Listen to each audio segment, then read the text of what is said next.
सुप्रभात बच्चों, कैसे हैं? मुझे उम्मीद है कि आप लोग जो श्लोक पढ़ाया गया है पिछला उसको रिवाइज कर लिए होंगे और उसका हिंदी अनुवाद अच्छे से कंठस्थ कर लिए होंगे। बच्चों, जैसा कि आप जानते हैं इस बार आपको बोर्ड एग्ज़ाम देना है। यदि आप हमारे साथ साथ पढ़ते चलेंगे, रिवाइज करते चलेंगे तो आपको बोर्ड एग्ज़ाम में बर्डन नहीं होगा। इसलिए मैं यही आपसे आग्रह करूंगी कि जितने गुरुजन आपके लिए परिश्रम कर रहे हैं आप भी उनके साथ लग के अभी से मेहनत करना शुरू कर दीजिए ताकि एग्ज़ाम टाइम में आपको बहुत ज़्यादा बर्डन ना हो। तो बच्चों, इस पाठ में आइए हम लोग पढ़ते हैं। थोड़ा श्लोक बड़े बड़े हैं, देखिए ना, 4-4 लाइन के श्लोक हैं, देख लीजिए ध्यान से। तो जिस तरह 4-4 लाइन के श्लोक है तो मुझे ये लगता है कि आप यदि एक श्लोक भी कंठस्थ करेंगे तो अभी से तो बहुत होगा। इसलिए मैं आपको आसानी से सरलता से समझ में आ जाए आप इसका अनुवाद कर लीजिए। मैं एक श्लोक ही इसको पढ़ा रही हूँ, अगले में थोड़ा तेजी से पढ़ाऊंगी। और जो भी आपको श्लोक में जिस शब्द का अर्थ ना समझ में आया करे आप व्हाट्सएप ग्रुप पे मैसेज कर दिया करिए, मैं उसका अर्थ बता दिया करूंगी, आपको कोई समस्या नहीं होगी। चलिए तीसरा श्लोक पढ़ते हैं, जिससे पिछले में मैंने क्या बताया था कि कोई ऐसा गरीब व्यक्ति आता है अपने गृहस्थ का वर्णन करता है। दूसरा श्लोक था कोई ब्राह्मण आता है जो चाटुकार रहता है, राजा की प्रशंसा करता है। हो गया था 2 श्लोक, आपको समझ में आ गया होगा। अब तीसरे श्लोक में क्या है, तो राजा उनको भी क्या करते हैं, प्रत्यक्षरम लक्षम ददौ, अर्थात प्रत्येक अक्षर पे उन्होंने क्या किया, 1-1 लाख मुद्रा दिया और उनसे भी कहा अपने घर आप जाइए। फिर राजा के दरबार में कोई सीता नाम की स्त्री है, उससे क्या कहते हैं, अन्यदा राजा समुपस्थिताम सीताम प्राह देवी। उसके बाद जो है राजा उपस्थित होकर कहाँ पे, दरबार में कहते हैं सीता से कहते हैं देवी, हे देवी प्रभात वर्णय इति सीता प्राह।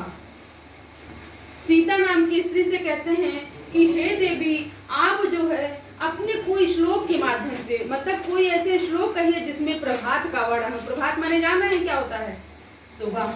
सुबह से पहले एक प्रभात बेला होती है, उसको प्रभात हम लोग कहते हैं। प्रभात बेला जिसमें सूर्य जो है उदित होने को होता है, पूरी तरह उदित नहीं हुआ रहता है, उस बेला को हम लोग प्रभात बेला बोलते हैं। हल्की हल्की रात भी रहती है, कह सकते हैं हल्का हल्का अंधेरा भी रहता है, सूर्योदय से पहले का समय उसको प्रभात बेला बोला जाता है। तो उस स्त्री से क्या कहते हैं कि ए सीता देवी आप जो है प्रभात का वर्णन कीजिए, कुछ ऐसे श्लोक बोलिए। तब वो स्त्री, पहले अर्थ थोड़ा सा समझ लीजिए हिंदी में ताकि संस्कृत से समझने में आसानी हो। तो जब स्त्री से कहते हैं कि आप प्रभात बेला का वर्णन कीजिए, आप लोगों ने भी कितने लोग सूर्योदय के पहले उठते हैं, तो उसमें जो है ध्यान देते होंगे कि जो है सूर्योदय के पहले का जो समय होता है वो प्रभात बेला होता है। क्या स्थिति रहती है, कभी उठ के देखिए, बहुत ही खुशनुमा रहता है। और उसी का वर्णन जो है श्लोक में किया गया है कि पहले आप उच्चारण देखिए संस्कृत का।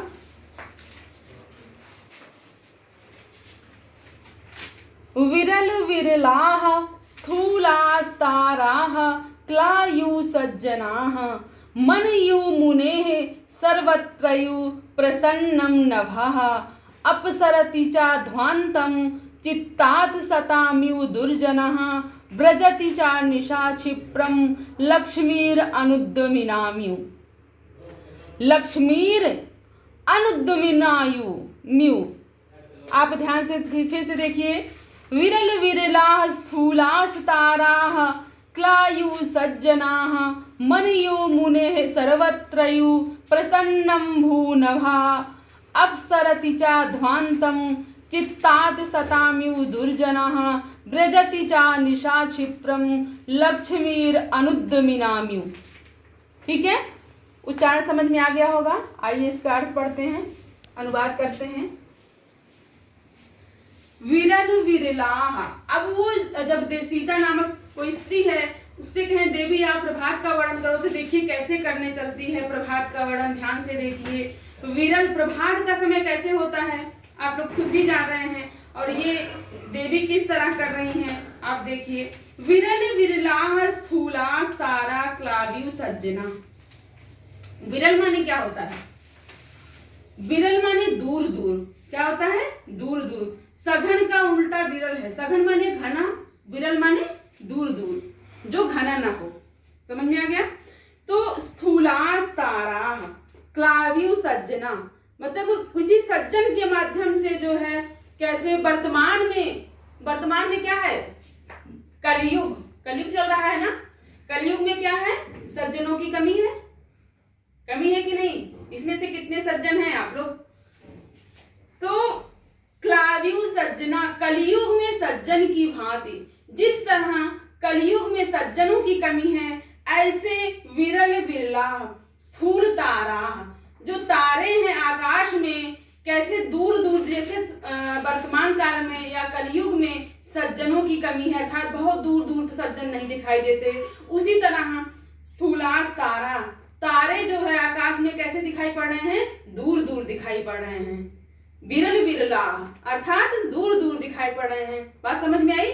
जब सुबह का प्रभात बेला होती है तो रात में देखेंगे आप घना तारा होता है ना, किंतु जब सुबह होने लगती है प्रभात बेला में तारे एकदम हल्के हल्के एक दो ऐसे दूर दूर दिखाई पड़ रहे हैं। उसी तरह कह रहे हैं क्लाव्यू सज्जना, कलयुग में सज्जन की भांति, क्या है? जैसे कलयुग में सज्जनों की कमी है, बहुत दूर दूर दिखाई पड़ते हैं, एक यहाँ है कहीं दूसरे गांव में या दूसरे छोर में कैसे सज्जन दिखते हैं, उसी तरह कह रहे हैं कलयुग में सज्जनों की भांति जो है तारे क्या हैं? आकाश में विरल बिरला दूर दूर दिखाई पड़ रहे हैं।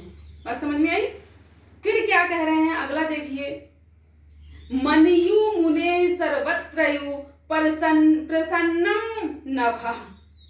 अब क्या है कि मुनि का मन कैसे होता है? पवित्र होता है ना। तो वही कह रहे हैं कि मुनि के मन की समान क्या है? आकाश, नभ माने आकाश, क्या दिखा दे रहा है? सर्वत्रयु, सब जगह। मुनि के मन की भांति जो है आकाश सर्वत्र, सब जगह पवित्र दिखाई पड़ रहा है। तो पहली लाइन में क्या बोले? कैसे?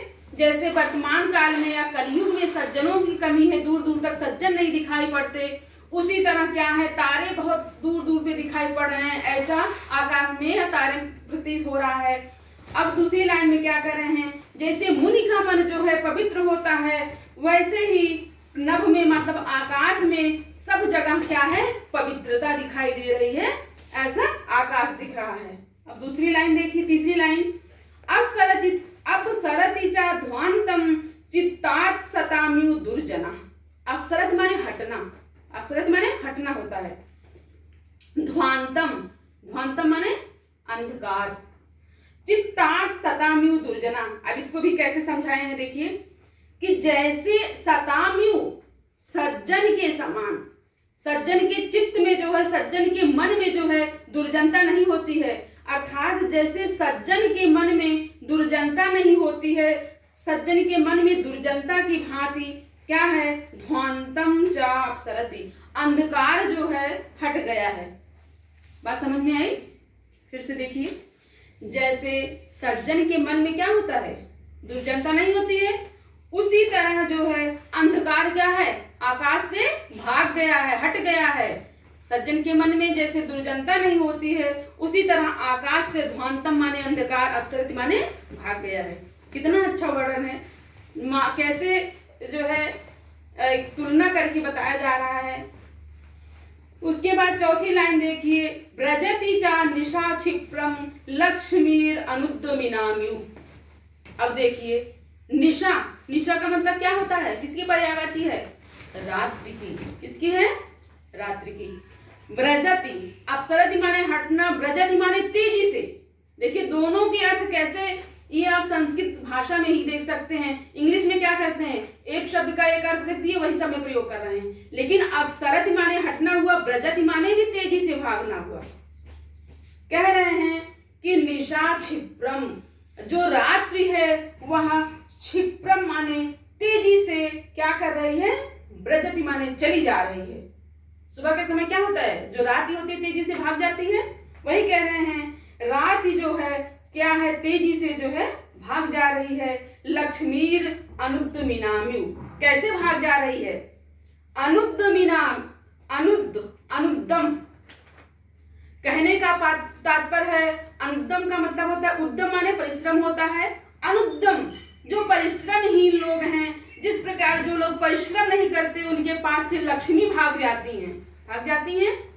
यदि आप परिश्रम नहीं करेंगे तो आपके पास विद्या नहीं आएगी, विद्या भाग जाएगी। उसी तरह इसमें बताया गया है कि अनुद्दमिनाम्यु, जो उद्यमहीन लोग हैं उनके पास से जैसे लक्ष्मी भाग जाती है, वैसे सुबह के समय जो निशा है, रात्रि है, तेजी से भाग जा रही है। तो ऐसे प्रभात का वर्णन सीता नामक देवी ने राजा के सामने किया। आप लोग इसका अर्थ, अनुवाद फिर से जो है रिवाइज करिएगा। कल क्लास में अगला इसको लोग हम पढ़ाएंगे। धन्यवाद।